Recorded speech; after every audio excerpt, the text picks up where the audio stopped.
Miaraba antsika tsirairay avy izay manaraka an'izao fitoriana izao amin'ity androany ity. Ny fanamasina hikasika antsika tsirairay avy ary hitazona anao ao anatin'izao minitra izao andraisanao ny tenin'Andriamanitra. Izay rehetrarehetra eto Mahajanga mandray izao afatra izao dia fahasoavana sy ny famindrapo avy amin'i Jesosy Kristy anie ho amintsika tsirairay avy ka izy no ahatanteraka antsika tsy hanatsiny amam-pondro amin'ny fiverenany. Ny programma dia izao, anasako anao ny fitoriana filazantsara izay ho atao amin'ny 1er sy 2 mai, 1er sy 3 mai eto Mahajanga. Fotoana fohy ny andalovana eto ary tena hoe anasako anao. Tsy hitaonanao amin'ny resaka antoko-pivavahana na fiangonana na ravidravitr'olombelona, fa hitaonanao mihitsy ho ao amin'ny Jesosy Kristy. Satria izao no voasoratra, raha misy olona ao amin'ny Kristy dia olom-baovao izy. Izao no voasoratra, mankanesa ty amiko ianareo rehetra miasa fatratra fa izao no hanome anareo fitsarana. Izany hoe le voiziko aminao anatin'ireo 2 andro ireo dia Jesosy Kristy irery ihany. Jesosy irery ihany no ampahafantarina ny olombelona. Ampahafantarina antsika eto Mahajanga. Dia manasa anao ho avy amin'ireo fotoan'ireo 1er sy 3 mai manomboka amin'ny 5 ora hariva ao amin'ny La Promenade. Tsy misy vidim-pidirana, tsy misy rakitra, tsy misy fanentanana arabola, tsy misy resaka fafolo-karena ary tsy misy ihany koa fepetra be ny amin'ny resaka hoe fitafiana, fa izay fitafiana mapety ianao ary ao anatin'ny famahotinana dia afaka tonga ianao hiaino ny tenin'Andriamanitra. Ndao tsika tonga dia handray avy hatrany ny jaonina voalohany toko 7.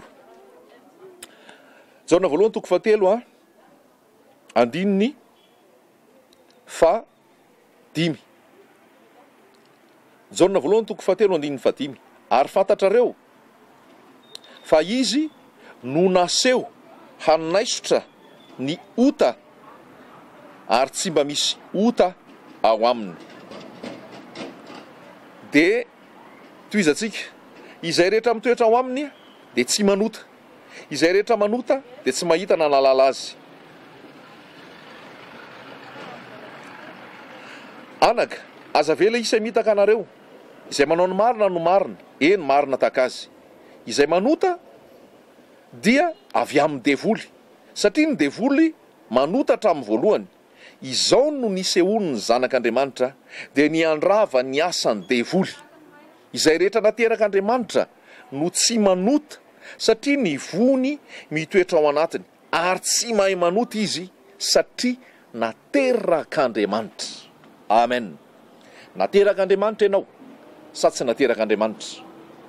Fa raha tsy mbola nateraka Andriamanitra ianao, dikan'izay mbola ny nofo no mibahana, mbola nateraka ny nofo sy ny ra ianao ary raha mbola izay na hiditra am-piangonana isan'andro azy ianao, na ametrahan-tanana isaky misy fotoana fametrahan-tanana azy ianao, na hiditra sampana azy ianao ao anaty fiangonana anankiray ka anao asa fanompoana, na androtsa-bola be azy ianao fanohanana ny asan'Andriamanitra, na anao asa fanompoana maro amin'ny endrika maro isan-karazany ary ianao amin'ny fanomeza atako hoe talenta izay anananao, fa raha tsy mbola nateraka Andriamanitra ianao dia mbola anatin'ny fahotana ihany ianao. Mbola ao anatin'ny fahotana ihany ianao. Ary izay zavatra izay manimba be ny asan'Andriamanitra. Satria nahoana? Olona tsy mbola niainana izany hoe fahateraham-baovao izany. Olona mbola tsy niaina ny fahaterahana avy any ambony ary mbola tsy niaina n'ilay herin'ny fanamasina, ilay lalan'ny fanahanaina nanafaka tamin'ny lalan'ny ota sy ny fahafatesana no mandeha mirotsaka andeha hiasa, zava-doza iny fa manimba. Satria mbola ao ny ratrapony, dia ny ratrapony iny mahatonga azy isendoatra sy hitroatra, ary rehefa mifindrany amin'ny hafa iny dia mandratra ny hafa. Mbola ao ny tsy fanana ny faharetana, mbola ao ny nofo be izay mitady ny anazy ihany ary mandratra ny hafa. Dia simba ny asa, simba ny fanompoana, simba izao rehetra izao. Fa ny tiako tenenina amintsika tsirairay avy amin'ity androany ity, ny zava-dehibe voalohany indrindra tompoko dia ny hatonga antsika ho afaka amin'ny ota. Izao ny zavatra voasoratra mahafinaritra be misy ilay teny hoe andiny 5 hoe fantatrareo fa izy naseho hanaisotra ny ota ary tsy mba misy ota ao aminy. Izao no nisehoany zanak'Andriamanitra dia andrava ny asan'ny devoly.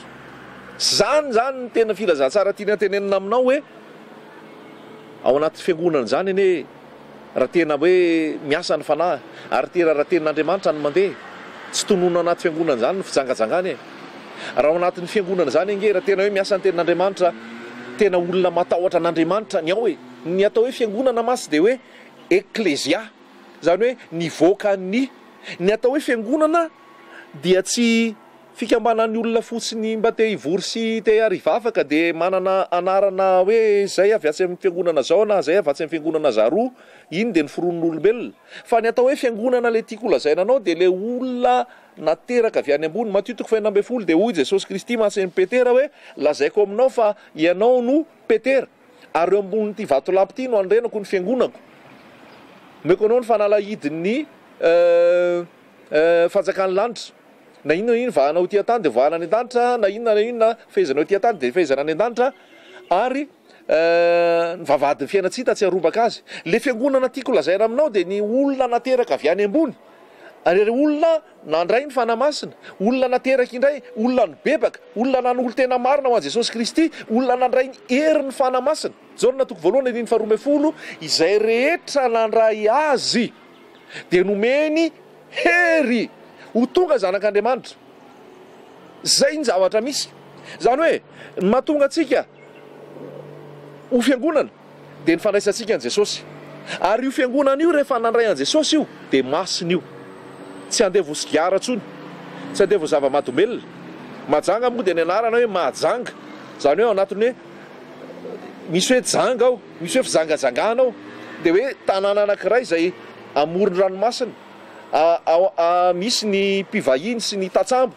misy ny torista dia mandeha be ny resaka fijangajangana dia lasa tena hoe tanàna maro ny ao anatin'ny fijangajangana sy ny fahaltona sy ny filanonofo rehetrarehetra fa manokatra varavara Jesosy ho an'ny mahajanga ary tia ny mahajanga Jesosy tia ny olona rehetra Jesosy mba tena hoe ho masina ho an Jesosy ny fiangonana eto mahajanga ary fiangonana io tsisy anarana io hoe fiangonana zao fiangonana zao fiangonana zao satria rehefa ho avy Jesosy Kristy eny amin'ny raha lanitra iray ny fiangonana iray tsy inona ny finoana iray ny mpamonjy iray ny mpanalala iray ny fanamasina Jesosy Kristy zany ary iray ihany rehefa ao an-danitra fa tsisy fizarazarana sy tsokotokona ary ny fahamasinana no takiana ho an'ny fiangonana Jesosy Kristy dia ny vahaolana nety Jesosy Kristy anaisotra ny fahotana dia ny tena no natolony ny rano nalatsany teo aminazy fijaliana mba handevonana ny fahotana ary izy nombona teo aminazy fijaliana anombona ny tena ny ota andevonana ny ota mba tsy ho lalana eo amin'ny olona tsony ny manota tsy ho lalana eo amin'ny olona tsony ny mijangajanga tsy ho lalana eo amin'ny olona tsony ny mampirafy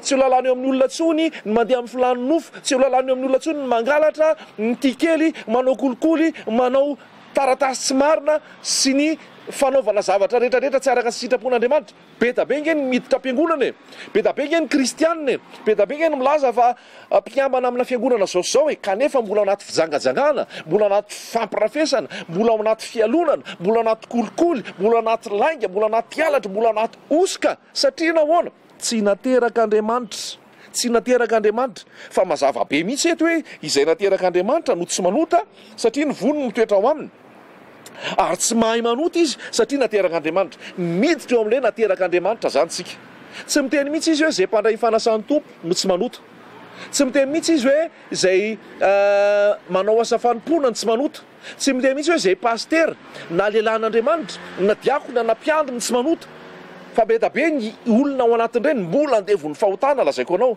satria nahoana mampalahelo ny fitoriana tsy fitoriana marina no natao fa fitoriana asan'Andriamanitra izany te hirosaka mpiandry izany te hanao mpandray fanasan'ny tompo izany te hanao asan'Andriamanitra dia mirosaka le olona anao asan'Andriamanitra fa tsy nanolo tena ho an Jesosy mipetraka mazava tsara ny zavatra tiako lazaina eto hoe le mahatonga antsika ho nateraka Andriamanitra ny zava-dehibe satria rehefa nateraka Andriamanitra tsika tsy lalana eo amintsika tsony ny fahotana zavatra mampalahelo matsy dia zao hoe tonga tsika makany am-piangonana isan-kalahady dia mangataka famelan-keloka dia tonga indray ny alatsinainy dia le ota nangatantsika famelan-keloka iny averintsika indray iny latsinainy ka hatramin'ny sabotsy dia tonga indray tsika ny alahady dia angataka famelan-keloka dia voavela foantsika fa raha mandrapatonga ny alahady ianao no maty atenatena ny alahady ianao no maty na tena ny alahady Jesosy ny tonga tsy nanam-potoana ianao zany tsy tonga tsony ny alahady ny angatanao famelan-keloka aiza ny alehanao raha tsy voavela ny eloka dia tsy misy fiainana mandrakizay tsy miditra amin'ny fanjakan'Andriamanitra tsy miditra ao anatin'le isan'olom-bonjena. Noho izany isan'andro san'andro ianao dia mila manana antoka ny famelan-keloka. Zao ny zavatra mahafinaritra be ny amin'ny herin'ny hazo fijaliana izay ny famonjena nataon'i Jesosy Kristy teo amin'ny hazo fijaliana, ary tena nanafaka mihitsy ity ary tena natsapa ny fanafahana sy ny famelan-keloka, ary tena hoe fiainana mahafinaritra miaraka amin'i Jesosy. Satria zao tsy resaka vola ito tsy resaka vilaty na trano na fiara na asa tsara be sy ny fampiroborobo eto tany teneko anao, fa zavatra tena tsara tiako tenenanao dia zao ny asa mpamonjena nataon'i Jesosy tamin'ny hazo fijaliana dia anankiroa. Ny anankiray nandatsaka ny rano izy ho fandevonana ny fahotana, ary tsy sarontsony zany fa olona vaovao ianao ao aminy. Zay ny anankiray. Tsy ampy nefa zay raha zay fotsiny, satria levon'ny fahotana dia tonga indray ianao rehefa avy eo na rapitso dia anota indray ianao dia levony indray ny fahotana. Fa endry Andriamanitra ary mahita ny foton'ny olana dia zao le ota mihitsy no esoriny, le fototry ny ota, le lalan'ny ota. Zany hoe ny herin'ny hazo fijaliana ny faharoa dia zao le olombelona nandova ota, le tsy mahay manao sitrapon'Andriamanitra, dia voalaza fa niara-nombona tamin'i Jesosy Kristy teo amin'ny hazo fijaliana animbana ny tenan'ny ota. Ka rehefa bebaka izy nino an Jesosy dia mandray am-pinoana hoe tsy ny eloko ihany ny voavela, fa izaho mihitsy no nombona teo amin'ny hazo fijaliana ka voafatsika teo le tsy mahay manao sitrapon'Andriamanitra. Dia niara-nalevina tamin'i Jesosy, dia niara-natsangana tamin'i Jesosy, dia miaraka amin'i Jesosy amin'ny fiainam-baovao. Dia manompoka eo vao hisy tomboka se ny fanamasina, dia lasa misy vo ao. Zay le ten'Andriamanitra tao amin'ny 1:7 hoe izay rehetra nateraka Andriamanitra no tsy manota satria ny vonony mitoetra ao aminy. Misy zavatra vaovao zany ao aminao dia le vo avy amin'Andriamanitra, dia iny vo iny tsy nandovan'le Adama voalohany tsony iny, fa le Adama faharoa, le lehilahy faharoa dia Jesosy Kristy, le tsy nanana ota na nalala ota. Dia rehefa tafakambana amin'ny Jesosy Kristy ianao dia mandova ny toetrany. Petera faharoa dia milaza hoe lasa piray amin'ny fomban'Andriamanitra. Dia rehefa le nandova ny toetran'Andriamanitra ianao Andriamanitra masina dia masina ihany koa ianao. Andriamanitra tsy misy ota ao aminy dia tsy misy ota ihany koa aminao. Tsy ianao no manao an'izay fa mirakla avy amin'Andriamanitra zay. Herin'ny fanahy zay Jesosy miasa ao anatinao. Dia rehefa avy eo zany ianao voavela ny elokao fa ianao koa tsy handevon'ny fahotana. Zany hoe tsisy ota miverimberina intsony zany eo aminao. Satria raha misy ota miverimberina dia mbola andevo ianao zay. Fa rehefa tonga amin'i Jesosy tsisy ota miverimberina zany intsony fa libéren'i Jesosy, délivreny Jesosy dia afaka tsy manota intsony. Zay mihitsy le voasoratra hoe izay rehetra manota no mandika ny lalàna. Fantatrareo fa izy naseho anaisotra ny ota ary tsy mba misy ota ao aminy. Izany nahatongavan'i Jesosy ry havako. Fantatrareo fa izy dia tonga hanome vola be. Fantatrareo fa izy dia tonga hitondra vila maro. Fantatrareo fa izy dia tonga dia hitondra mampalahelo mihitsy hoe milaza hoe pastera. Fa ny zavatra toriana ao anatin'ny réseaux sociaux ampidera smartphone telo efatra ny lazainao pastera hitory tenin'Andriamanitra. Smartphone avy eo no ampideranao aman'olona, ampidera fananana, ampidera harena. Ny a Jesosy Kristy dia zao fantatrareo fa tonga izy, naseho izy anaisotra ny ota. Zay ny tena mission principale na Jesosy. Ny ambiny manaraka ho azy rehefa avy eo hoe asa tsisy ve, vady tsy ananana ve, zanaka tsy ananana ve famomba, aretina tsy azo tranina ve, cancer ve, insuffisance rénale ve, kyste ovarienne ve, sy ny maro samy hafa. Manaraka ho azy daholo reny. Ny ozina avy amin'ny tany aloha rehetrarehetra tany ve, ahafahan'i Jesosy daholo zany. Sitranin'i Jesosy zany. Ny vady omeny Jesosy, ny asa omeny Jesosy, zay ilainy omeny Jesosy, fa tsy zany ny maiky. Tsy zany ny tena maiky aloha zao nresahako aminao eto ny fionanao amin'i Jesosy mihitsy aloha satria tonga izy anaisotra ny ota. Halleloia. Zay mihitsy le zavatra voasoratra eto hoe tonga izy anaisotra ny ota. Ny tena mahamaky anazy zany la lasaina bavy ianao zay menao io dia voasoratra ny an-danitra ny anaranao zay le izy. Tsy voasoratra amin'ny boky mpiangonanao tsy voasoratra amin'ny mpanao adidy tsy voasoratra amin'ny fikambanana tsy zaroa tsy mampaninona anana, tsy isy voasoratra any ary ny anaranao, tsy isy voasoratra any ny anarantsika fa voasoratra ny an-danitra ny anarantsika. Tsy olana mihitsy raha sanatria maty ka hoe tsy miditra ao amin'ny fiangonana dia malahelo fa tsy tafiditra ao satria tsy nandoa adidy, tsy nandoa rakitra, tsy nandoa inona tsy problème zany. Rehefa maty ianao dia efa miditra any an-danitra, afaka tonga dia alevina fotsiny fa tsy miditra any am-piangonana. Halleloia. Tsara Jesosy ty ho fantatrao marina dia marina na afaka anao tsy mandevo. Ny famonjena dia ao amin'i Jesosy. Zany hoe ianao vita fihavanana amin'Andriamanitra, afaka amin'ny fahotana, tsy handevo ny ota intsony. Zay ny zava-dehibe. Zay ny zava-dehibe. Ary zay ny nataony hoe fantatrareo fa izy naseho anaisotra ny ota. Dia ozy koa hoe izao no nisehoany ny zanak'Andriamanitra. Nisehoany ny zanak'Andriamanitra tsy hoe hanome vola be, tsy hoe androtsaka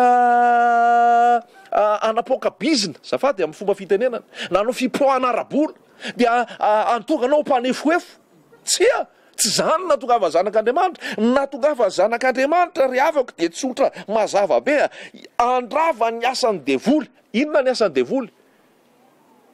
Fahafatesana. Inona no tonga ny fahafatesana? Ny fahotana.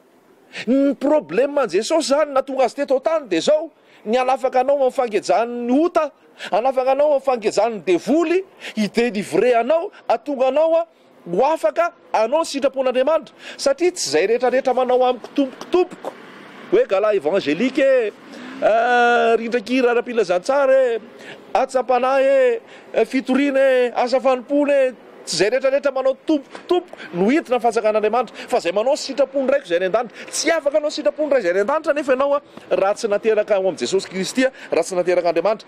Tonga Jesosy amotika ny asan'ny devoly. Io asan'ny devoly io dia le tsy fanaovana sitrapon'Andriamanitra. Io asan'ny devoly io dia le fandikanany sitrapon'Andriamanitra. Io asan'ny devoly io dia le ota, dia vokatry ny ota dia avy eo aretina fijangajangana, fisanam-panambadiana, lolom-poa, tsy fahamarinana, lainga kolikoly, renydretrarehetra reny. Karaha teo voavonjy Madagasikara, teo voavonjy Mahajanga, tsy misy vahaolana afa-tsy Jesosy. Tsy misy hoe anisan'ny vahaolana Jesosy.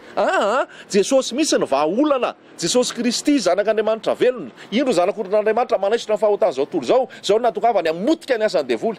Lazaina fa manan-karena Madagasikara. Ary raha ny arena ankibon'ny tany Madagasikara dia Madagasikara lohany ara-ekônomika eto Madagasikara. Eto amin'izao tontolo zao nefa tsisy zay. Satria nahoana le aretina ara-panahy mihitsy no mila sitranina.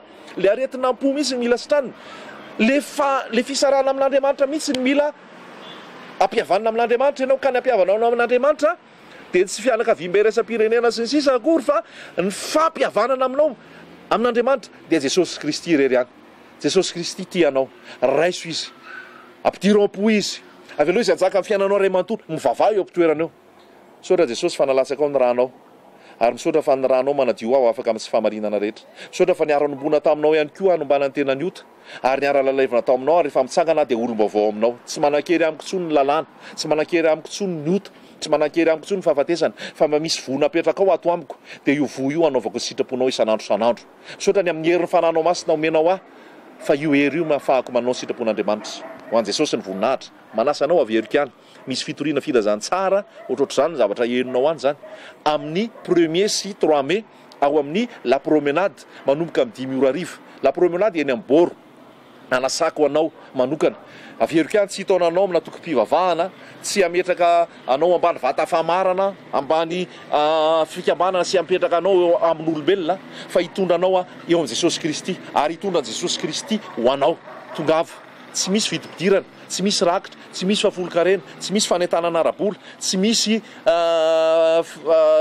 ataoko hoe fombafomba sy endrikendrika aty ivelany amin'ny akanjo mianjaika sy ny sisa. Ny andro mafana manaova akanjo maivamaivana fa akanjo motina dia tongava amin'izany fotoana izany anasako anao. 1er mai sy 3 mai manomboka amin'ny 5:00 ao amin'ny la promenade ao amin'ny la promenade eo am-Boro dia anasana antsika rehetrarehetra zany ho fanafahana, ho famonjena, fahasoavana ho anao. Zay nga no azoko resana aloha raha ny eto dia tena isaorako an' Jesosy ny teny zany ary izy hoe tsy miverina aminy zany raha tsy manatateraka ny zay nampanirahany. Dia mino afa tena manova anao zany teny zany manome fiainana anao dia raha ho anao Jesosy nihaja sy ny voninahitra dia ho anao Jesosy Kristy fiadanana sy ny fahasoavana ho an'ny olona rehetra ankasitrahana. Amen.